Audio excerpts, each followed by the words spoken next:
फलस्तीन।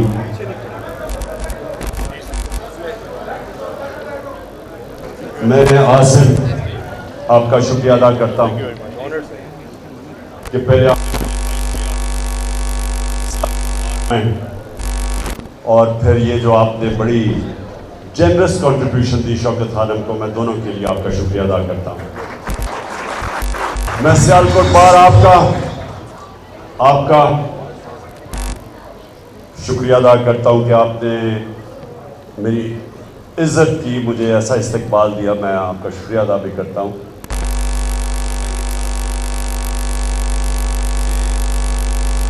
आज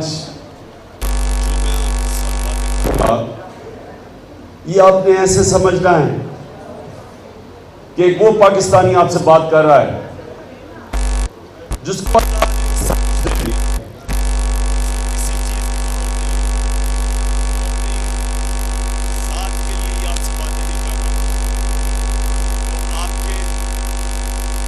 आपके बच्चों के मुस्तकबिल के लिए आज मैडम कैमरे लगे में आगे देखें, आसिम ने भी बात की रूल ऑफ लॉ, क्योंकि मुझे मौका मिला कैमरों के आगे क्रिकेट की वजह से, और फिर मैंने यूनिवर्सिटी बरतानिया में बड़ी यंग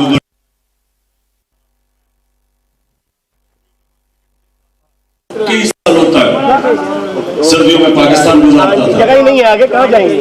तो मैंने बड़े अंदर से इन दोनों सिस्टम्स को देखा हुआ है, हमारा निजाम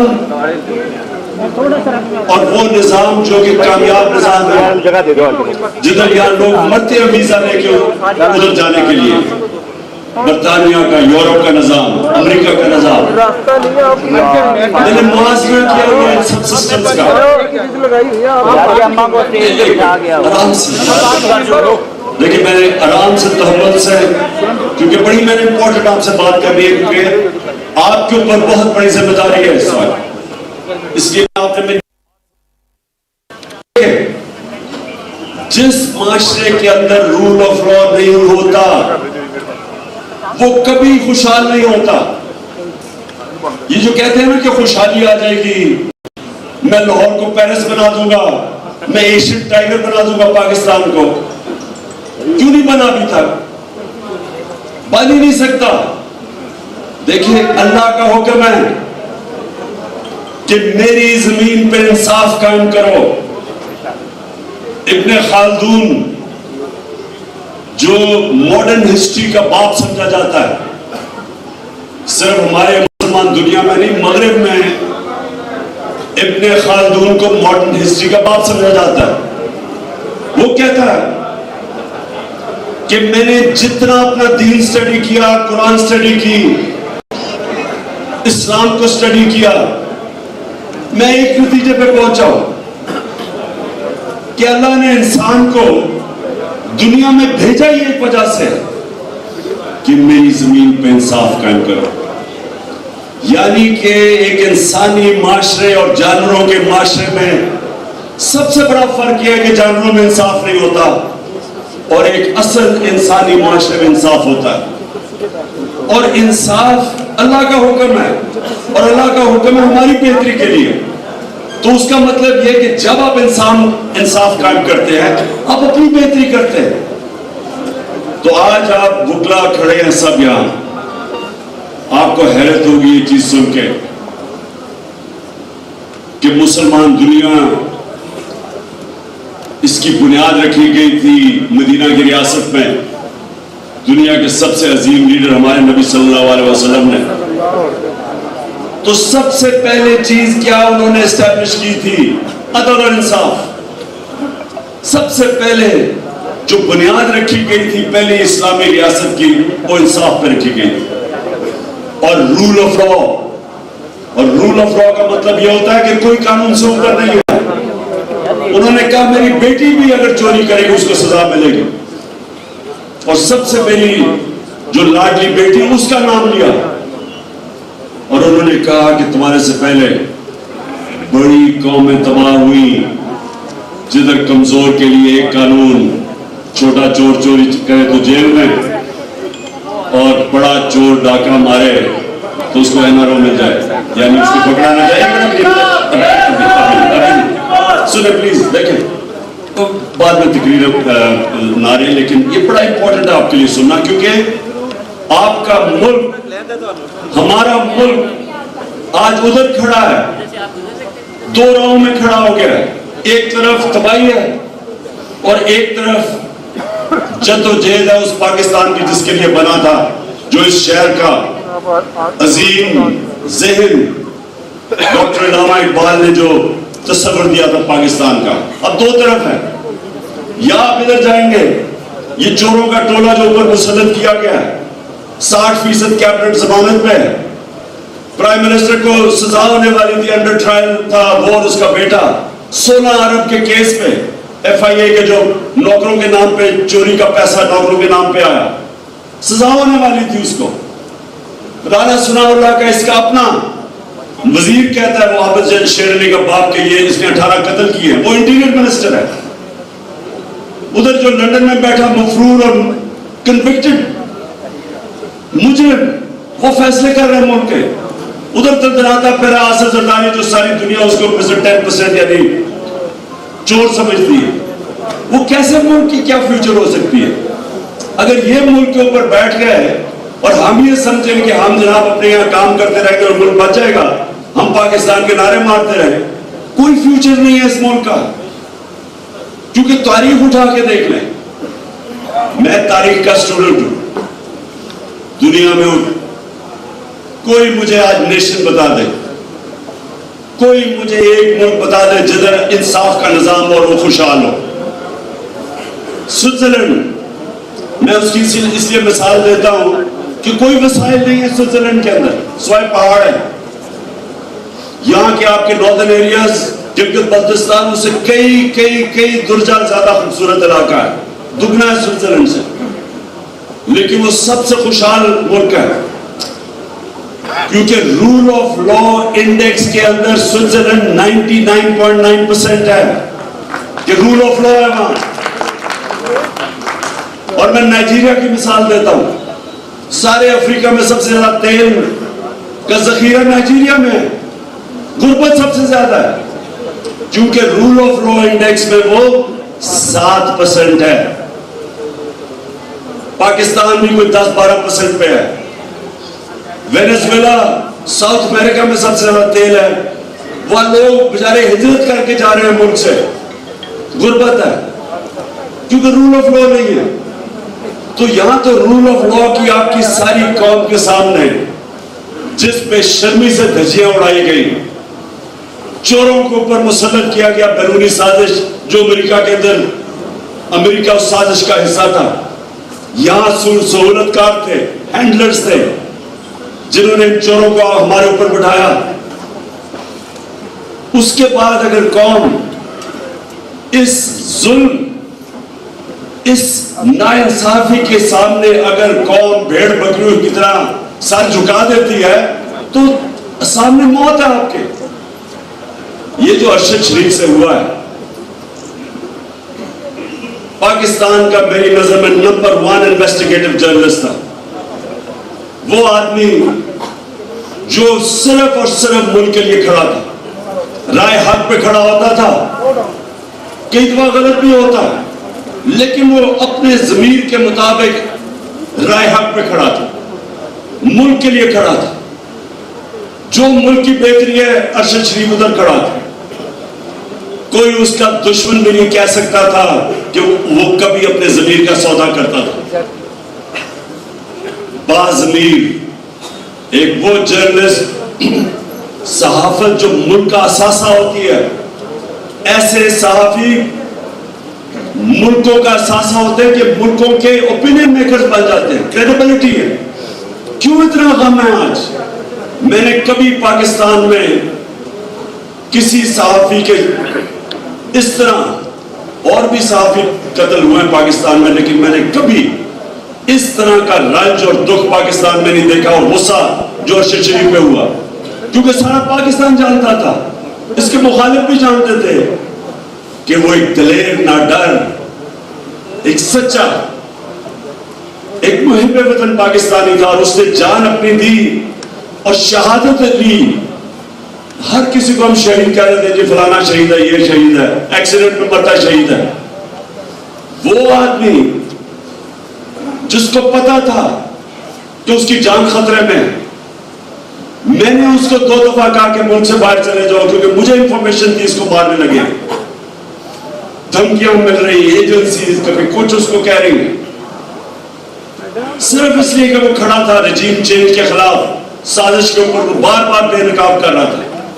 हुक्म आते थे जी नामालूम नंबर से कि ये ना करो तुम्हें ये कर देंगे, पता था। फिर घर में उसको धमकियां दी उन्होंने, फिर उसको हमने मुल्क से बाहर निकाला, फिर दुबई के ऊपर पहुंच गया उसके पीछे कि दुबई से उसको वापस भिजवाया जाए। उधर से वो कीनिया गया और वहां भी उन्होंने उसका पीछा ना छोड़ा। वो लोग जो चाहते हैं कि हम ये चोरों को एक्सेप्ट कर बैठे, और ये जो इन्होंने जुल्म किया, पाकिस्तान से चोरों को पहले ऊपर ले बिठाया, उन्होंने इस मुल्क की माइशत का बेड़ा गर्क करके रख दिया। आज पाकिस्तान की क्रेडिट रेटिंग माइनस पे चली गई है। जब मूडी देखो, जब फिच देखो, कर्जा आपको देने के लिए तैयार नहीं है पाकिस्तान को। कर्जे हम वापस कर नहीं सकते, रुपए पे प्रेशर है, आगे तबाही नजर आ रही है, इंडस्ट्री बंद हो रही है, किसानों सड़कों पे। कौन सी क़यामत थी जो इससे पहले क्या हो रहा था 6 महीने पहले? पाकिस्तान की इकोनॉमिक सर्वे के मुताबिक जो इन्होंने पब्लिश किया है, पाकिस्तान की तो 17 साल में बेहतरीन ग्रोथ रेट हो रही थी। इन चोरों को ऊपर बैठाया, मुल्क का बेड़ा गर्क कर दिया, और सिर्फ एक काम किया कि 1100 अरब रुपए के करप्शन के जो केसेस थे वो दिन ब दिन अपने खत्म करते जा रहे हैं। आए थे अपनी चोरी खत्म करने के लिए। मेरे ऊपर 3.5 साल एक बस मेरे ऊपर ब्लैकमेल हो रहा था कि मैं किसी तरह इनको एनआरओ दे दूं, और मेरी सारी स्टेटमेंट्स पढ़ते हैं। मैंने कहा मैं जो भी मर्जी हो जाए मैं तुम्हें एनआरओ नहीं दूंगा, और इसलिए नहीं दूंगा कि मैं मुल्क से गद्दारी करूंगा, मैं अपने अल्लाह से गद्दारी करूंगा। ये कौन सा निजाम है जो बेचारे जेल भरे हुए हैं गरीब लोगों से, जो मजबूरी में बेरोजगारी में चोरी करें वो जेलों में चले जाएं, और ये डाके मार के पकड़ने लगो मुल्क से बाहर भाग जाए, वहां डील करें एनआरओ ले और वापस आ जाए और फिर चोरी करें। इसके सुनने मेरी बात, मेरे मौला का हुक्म है कि तुम्हारे से पहले मेरे मौला ने कहा कि मेरी जमीन पे निकल के देखो। कुरान में क्या कितनी कौमें तबाह हुई जो मेरे हुक्म पे नहीं चली।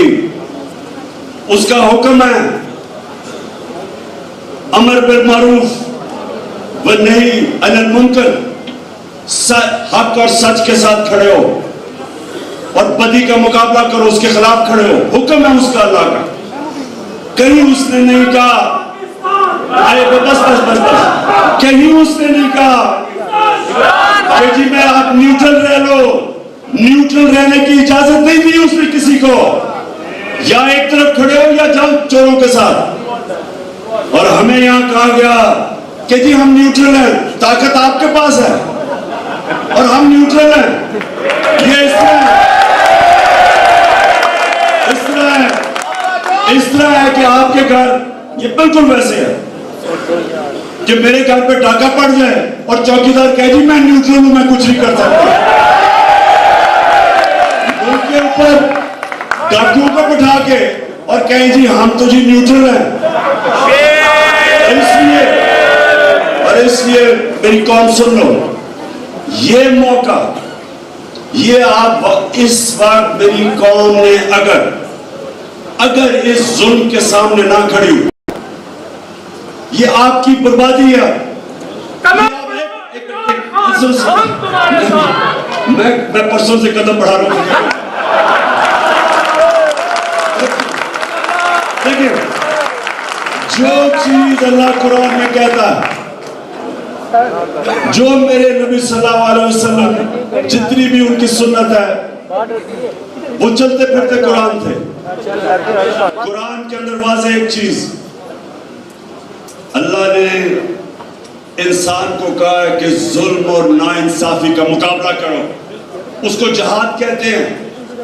सारे अल्लाह के पैगंबर, जो भी अल्लाह ने पैगंबर भेजा, वो सारे जुल्म के सामने खड़े हुए थे। हजरत मूसा फिरौन के सामने, हजरत इब्राहिम नमरूद के सामने, हजरत ईसा रोमन इंपीरियलिज्म और यहूदी एलीट के सामने खड़े हुए थे। आम आदमी के लिए खड़े हुए थे। नबी सल्लल्लाहु अलैहि वसल्लम कुरैश के कुफार के सामने खड़े हुए थे। उनको जब उन्होंने फ्रीडम ऑफ स्पीच रोकी और उनके ऊपर जुल्म किया, हिजरत की उन्होंने, उनके सामने सर नहीं झुकाया। कोई भी जो अल्लाह का पैगंबर आया वो हमेशा राह हक पे खड़ा हुआ है। जो अल्लाह के वली आए हैं, उसके बाद पैगंबर तो आखिरी हमारे नबी थे, उसके बाद जो अल्लाह के वली, या सारे हिंदुस्तान में देख लें, एक से एक बड़े बुजुर्ग थे। दाता साहब से ले मियां मीर साहब, हजरत बाबा बुल्ले शाह, जो ले लें, हमारे बागपटन के बाबा फरीद, ये सारे जो थे राय हक के मुसाफिर थे। सारे अल्लाह के लिए खड़े थे, राय हक के लिए, इंसाफ के लिए सारे खड़े थे। तो हुक्म अल्लाह का, जहाद का क्यों उसने कहा है कि जुल्म के सामने खड़े हो? आपकी बेहतरी के लिए। अल्लाह को तो कोई फायदा नहीं पहुंचा सकता। बरतानिया के अंदर सुने, मैं आपको बताऊं जिंदा माशरा क्या होता है। बरतानिया ने अटैक किया अमेरिका के साथ मिलकर इराक, तेल का जंग थी सारी इराक में, दुनिया में दूसरे नंबर पे तेल के जखीरे, जंग तेल की थी। फायदा होना था अमेरिकी ऑयल कंपनीज और बरतानिया की ऑयल कंपनीज को। ये जरा सुने, 20 लाख लोग बरतानिया में सड़कों पे निकले कि ये नाइंसाफी है, जंग के खिलाफ निकले, हालांकि फायदा होना था उनको। ये होता है जिंदा माशरा। जब माशरा राय हक पे खड़ा होता है, वो जिंदा हो जाता है। जब ये आप इस तरह के जुल्म जो अशरफ शरीफ से हुआ, जो आजम स्वाति 75 साल का सेनेटर, एक ट्वीट कर दी उसने, कौन सा आसमान फट गया था, उसको नंगा करके 75 साल के आदमी को नामालूम अफराद नंगा करके उन्होंने उसको पर तशद्दुद किया। शहबाज गिल, उसको उन्होंने 2 दिन बंद करके जिस तरह का तशद्दुद किया, और मुझे अभी भी नहीं समझ आती है नंगा क्यों कर देते हैं सबको। ये कितने बेशर्म लोग हैं कि सिर्फ इंसान को जलील करने के लिए। ये हमारे आइन के अंदर है। हमारा आइन इंसान की डिग्निटी को प्रोटेक्ट करता है। ये आइन की वायलेशन करते हैं और डरते हैं सारे इनसे, इसको पूछता कोई नहीं है। नामालूम नंबर से टेलीफोन आ जाता है, जी ये नहीं करोगे तो हम ये कर देंगे। और ये बिल्कुल वही है कि मैं मिसाल देता हूं, ये अफ्रीकन बफलो की, अफ्रीकी जो भैंस है, हजारों में खड़े होते हैं, 5-10 शेर उनके ऊपर हमला करते हैं, भागना शुरू कर देते हैं, वो एक को पकड़ के 5-6 शेर खा जाते हैं। वो सबसे तगड़ा जानवर है अफ्रीकी बफलो। वो क्योंकि डराते हैं, वो अपनी जान बचा के सारे भागना शुरू हो जाते हैं। वो सारे खड़े हो जाए, वो शेरों की मजाल है उनके करीब जा सके, लेकिन अपनी जान बचाते हैं, खुदगर्ज हैं, बुज़दिल हैं। ये हमारे से हो रहा है। ये जनाब नामालूम नंबर से टेलीफोन आता है, वो सारे डर जाते हैं। सोशल मीडिया के लोग उनको पकड़ लेते हैं। मीडिया चैनल्स को टेलीफोन जाता है। मुझे ये नहीं समझ आया चैनल्स को क्यों टेलीफोन किया था, क्यों चैनल्स को टेलीफोन किया था कि अरशद शरीफ को, इसकी कहानी को दबाओ, क्यों किया था? ये सबसे बड़ा अलमिया इस मुल्क का कि ये थोड़े से लोग डरा धमका के लोगों को डरा देते हैं और उसके बाद मुल्क पे हर किस्म का जुल्म करते हैं। तो मैं ये जो निकल रहा हूं, ये मार्च नहीं है, ये इनकलाब है। मैं इस मुल्क को कभी भी एक्सेप्ट नहीं करूंगा इन चोरों को हमारे ऊपर। और मैं आप सबसे जो मुद्दा कम्युनिटी है, देखिए आपके ऊपर अल्लाह ने, देखिए कुरान में जो हमारी जजमेंट होगी ना आखिरत में, वो होगी जितना इंसान को अल्लाह देता है, नेमतें बख्शता है, उतना ही बड़ा इम्तिहान डाल देता है। हम सब की जजमेंट होगी कि उसने हमें दिया क्या।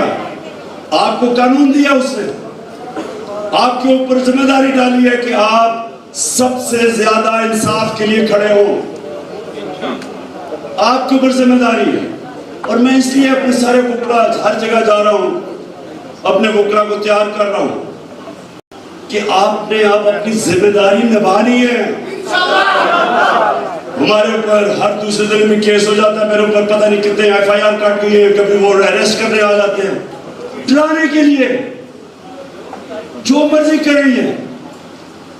हमारे अंदर जिस वक्त वो जज्बा आ गया कि एक हम वो भैंसों की तरह भागेंगे नहीं, खौफ से किसी को पीछे छोड़ जाएंगे ताकि खा जाए। एक हमारे शहरी से नाइंसाफी हुई, सारी कौम उसके साथ खड़ी होगी। जब ये करेंगे ये मुल्क उठ जाएगा, तब उठेगा। जब इस मुल्क में इंसाफ कायम कर दिया, इसमें खुशहाली भी आ जाएगी, इसमें खुशहाली भी तब आएगी। रूल ऑफ लॉ मदीना की रियासत में पहले इस्टेब्लिश किया गया, फिर खुशहाली आई। पहले खुशहाली नहीं आई, पहले इंसाफ आया, फिर खुशहाली आई। जो भी मुल्क आपके सामने, स्विट्जरलैंड, स्कैंडिनेविया, ये आपके सामने मुल्क, इनकी मिसालें जायदाद और पाकिस्तानी रहते हैं, पूछे उनसे। गरीब से गरीब लेबरर भी पाकिस्तान जो काम कर रहा है इन मुल्कों में और जो वहां का शहरी बन गया है, उसको पूरा इत्मीनान है कि कोई ताकतवर उसके ऊपर जुल्म नहीं कर सकता। इसलिए वो उठते हैं, यहां से जाते हैं बेचारे वीजा लेके, मार मार के वहां पहुंचते हैं।